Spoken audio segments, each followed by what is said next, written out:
नमस्कार। आज हम भारत की ज्वलंत समस्या शुगर अथवा डायबिटीज पर बात करेंगे। योग से डायबिटीज को किस प्रकार नियंत्रित किया जा सकता है, ये भी समझेंगे। पहले हम देखते हैं कि डायबिटीज अथवा शुगर, जिसे हम मधुमेह भी कहते हैं, शर्करा की बीमारी कहते हैं, वो है क्या। प्राय डायबिटीज दो प्रकार की होती है, type 1 and type 2। Type 1 diabetes बच्चों में देखने को मिलती है क्योंकि ये वंशागत है और हेरिडिटी से आती है। 10, 12 या 14 साल तक के बच्चों में प्राय ये शर्करा की बीमारी प्रकट हो जाती है और टेस्ट में आ जाती है, तो हमें इंसुलिन के इंजेक्शन लगवाने पड़ते हैं। पर ये 1 या 2% ही पब्लिक में होता है। अत्यधिक जो डायबिटीज हो रहा है वो टाइप 2 का हो रहा है। वो हम अपनी गलत आदतों से, यानी कि कहना चाहिए कि अपनी लाइफस्टाइल और फूड हैबिट्स के कारण डेवलप कर लेते हैं। ये प्राय 30 साल के बाद देखने को मिलता है। आज के समय में अत्यधिक पढ़ाई का जोर, सिटिंग वर्क अत्यधिक होना, जैसे लैपटॉप पर या कंप्यूटर पर बच्चों को काम करना, वर्क जो भी प्राय ऑनलाइन सिस्टम में अत्यधिक है, तो बैठे बैठे का कार्य अधिक होने की वजह से शरीर का मूवमेंट कम हो पाता है।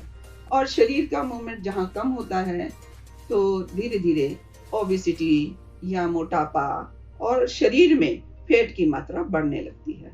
जब फैट की मात्रा बढ़ती है तो प्रत्येक फैट की कोशिका को भी ग्लूकोज यानी कि ऊर्जा पहुंचानी होती है।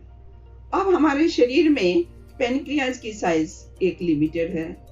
इंसुलिन जो वहां से प्रोड्यूस होता है उसकी मात्रा भी एक निश्चित होती है।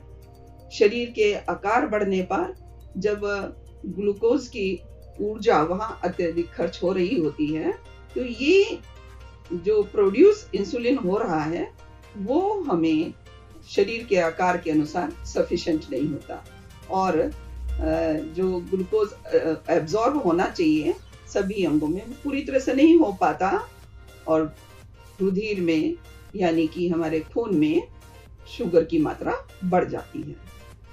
अब यदि हम अपने इस खान पान की शैली को सही रखें और हम अपने शरीर का मूवमेंट रखते रहें तो काफी हद तक हम इस समस्या से छुटकारा पा सकते हैं।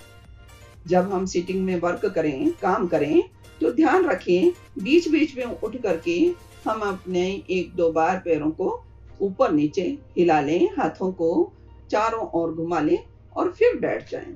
अथवा बैठे बैठे भी हम कभी बायां पांव ऊपर और कभी दायां पांव ऊपर, इस तरह से करते रहें और गर्दन को आगे पीछे कर लें, तो इससे शरीर का थोड़ा बहुत मूवमेंट होता रहेगा। प्रमुख बात आती है कि हम अपनी भोजन शैली में थोड़ा सा परिवर्तन करें।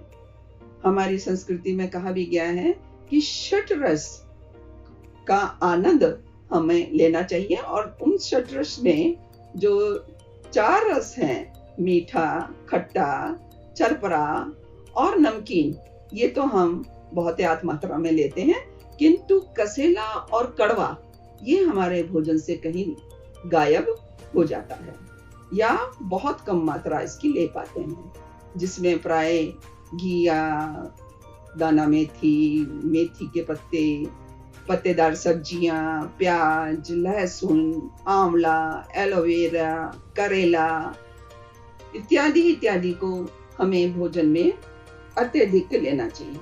यदि हम भोजन में मीठे और कसेला, कड़वे का इनका बैलेंस रखते हैं, संतुलन रखते हैं, तो कोई कारण ही नहीं है कि हमारे शरीर में शर्करा की मात्रा बढ़े।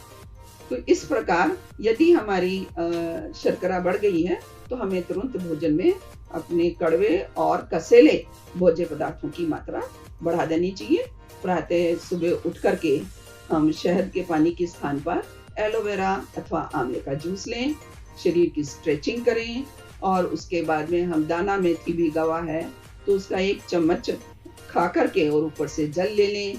भोजन में भी हम जब नाश्ता करें तो स्प्राउट्स या सैलेड की प्लेट इत्यादि का हम नाश्ता करें। जब हम दोपहर का लंच लेते हैं तो साधारण गेहूं के आटे की जगह, क्योंकि वो एक सहज ग्लूकोज है, उसको बदल करके बेजड़ का आटे का प्रयोग करें या बाजरे का या मक्की का।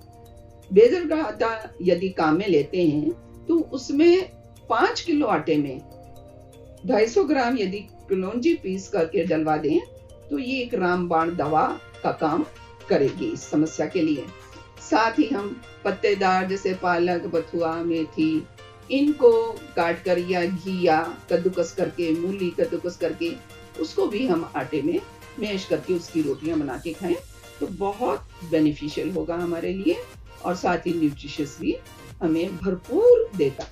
फ्रूट्स में हम बेरीज का उपयोग अत्यधिक करें, जामुन है, फालसे हैं, इनका उपयोग हमें अधिक करना चाहिए।